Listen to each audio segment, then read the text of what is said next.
What's going on, guys? Welcome to our Final Fantasy Brave Exvius video, and this is going to be the Final Fantasy 11 collaboration review with Shadow Lord, Livid Shantotto, Neo Vision Awakening, and Shadow Lord, Neo Vision Awakening 2, and then there's Aphmau New Vision. So, we've got a lot to cover in this video. First of all, the Shadow Lord's STMR got buffed to being 188%, 188 attack, which is good. Infinite turns, aim away, and bolting strike chainer. He has a 20% dark boost to his chain, dark element boost. 184 times mod in his base, triple cast permanently, 500 times cap, or 5 times cap, 30% TDH, 200% true to wield. I would probably go with true to wield since his TMR is one-handed. Or his S-tier is one-handed, I mean. So I'd probably go true to wield since it's much easier that way. Fairy killers, human killers, good, both sides. Grand's ability for both sides is going to be 95% magic mitigation for one turn. Bolting strike has 6 times cap, so we don't need Lightning's S-TMR in his Brave Shift form, which is good. Again, I would go true to wield. His Lone Burst is a finishing type move, a one-hit finishing of 150 times. He also has 150% Lone Burst damage passive, also 250% Lone Burst damage. I don't know why it says LM there. It should be LB damage cooldown. Now there's some unfortunate things that we have to talk about in regards to this guy. Dark imbues in his base, so you need to make sure you do that before you shift over. You can't unless you have a dark weapon just equipped to him if you want, or just any element tied to him, because his Lone Burst is non-elemental, so you can be whatever he wants. That's flexible at least. But he's your typical, he's building up his Lone Burst crystals and he finishes for you at the end because he has one move that gives him the Lone Burst crystals. So other than that, he's not really that special because for his Grand's ability, yes, it seems insane, but at the same time, what are you going to be bringing him for other than his mitigation? Because it only lasts for one turn and he doesn't do any other kind of mitigation or any kind of protections besides that, so it's kind of awkward to bring him just for that. I'm going to give him 7.5 out of 10. Unfortunately, he doesn't seem that special besides his flexibility of being a finisher. Seems okay, but we have like a million of these kind of LB finishers at this point that it doesn't seem as special as it could have been if he came out earlier. So 7.5 for him. Shentoto is here. Livid Shantotto to be exact, infinite turns. 20 times mod to all of her abilities. That's just a passive that she gets on both sides.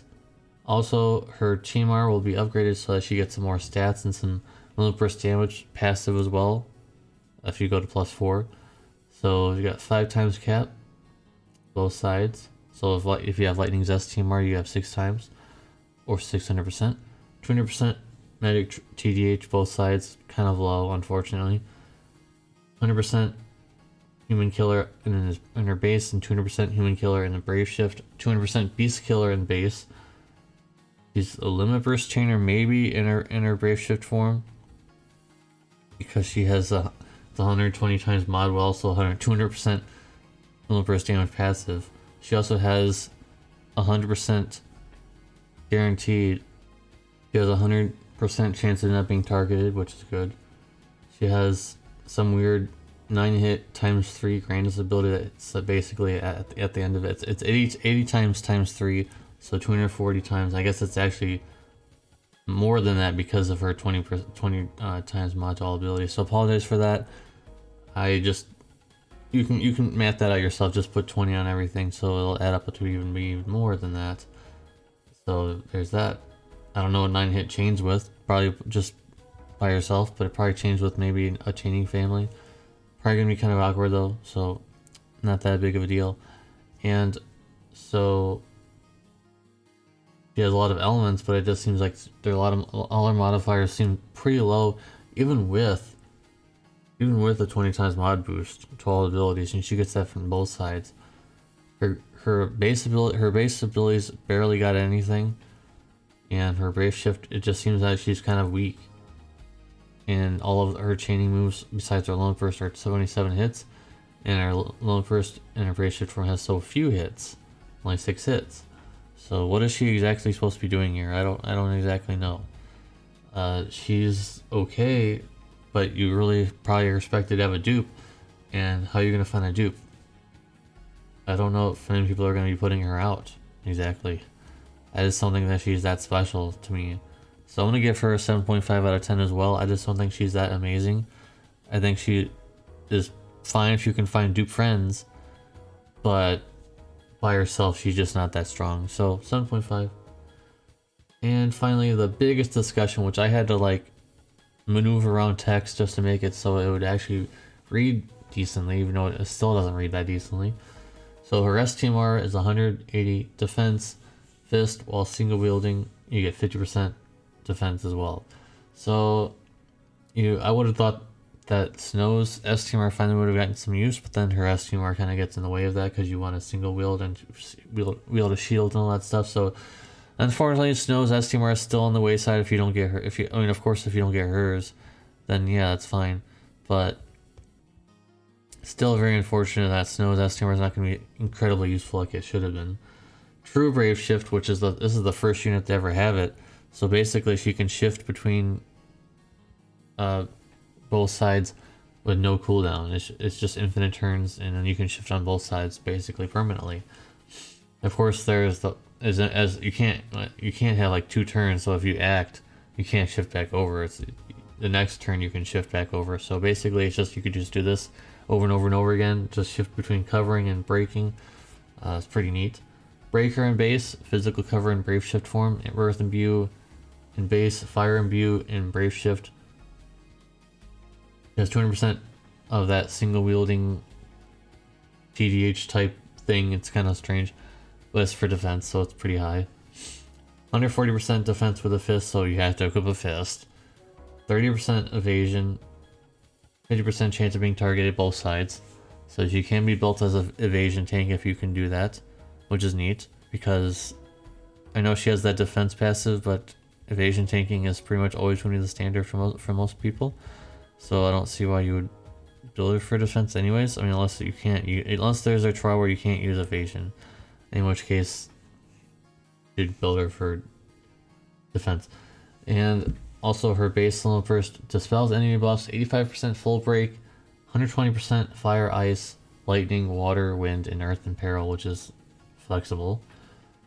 Brave shift level burst, ice, wind, resist 100%, and also 75% mitigation for machines, for physical and magical. That it does do damage, but the damage is so whatever that I just didn't even put the damage. They both her limbers do damage, but they're both like several hits, and it's like whatever. So preemptive cover on brave shift form, or if you start with her base form, you start with a preemptive break of 70%. So both the preemptives are actually pretty low, but that's kind of balanced in a way that you have to choose which preemptive one you want to do. She has aim away frames in her brave shift, and the most bizarre thing, I know some physical units in the past have gotten them, but it's just so strange. She has Chaos Wave Awakened physical chaining. I don't really understand it, but it's there. It's a thing. So let's talk about her cons.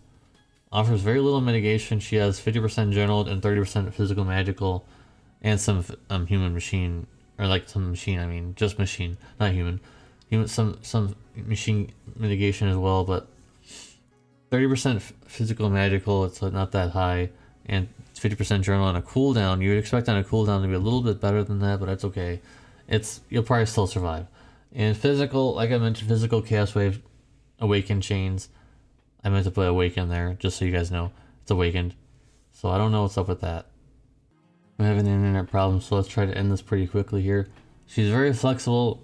She's the most flexible in the game. She makes Locke look like a chump at this point, because she offers way more roll compression than he could ever at this point, because she can chain and also provoke and also cover and break all at the same time.